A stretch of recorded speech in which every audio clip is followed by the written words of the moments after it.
Pananakal po ay kinamatay ng isang gurong itinapon sa bangin na nakuha po kahapon sa Calamba, Laguna. Base po yan sa otopsiyang natapos ng mga otoridad.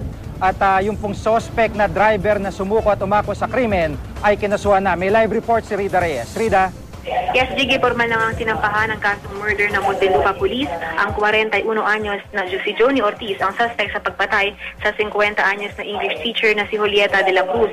Ito'y matapos aminin ng suspect kahapon ang ginawang krimen. May 3 linggo na ang nakakaraan kung saan ay pinagtangkaan niyang halayin ng biktima, ngunit ang manlaban ay binigti na lamang o sinakal na lamang at pagkatapos ay itinapon sa isang bangin sa Calamba, Laguna. Natapos na rin kaninang tanghali ang isinagawang external physical examination ng labi ng biktima at base sa pagsusuri, positibong sanhi ng pagkamatay ang asphyxia by strangulation o ang pagkakasakal.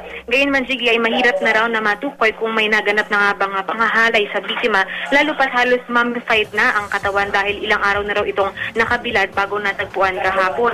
Dumating na rin kanina sa funeraria ang 2 kaanak ng biktima at bagamat matagal na raw nilang tinanggap ang posibilidad na wala na nga ang kanilang kapatid na si Julieta, di raw nila matanggap ang naging paraan ng pagkamatay nito. Pinag-iisipan pa nila ngayon, Jiggy, kung balak nilang harapin ang suspect. Kaagad naman raw nilang ipapakrimate ang labi ng kapatid at iuwi sa Obando, Bulacan. At yan muna ang pinakasariwang balita mula rito sa Muntinlupa. Jiggy?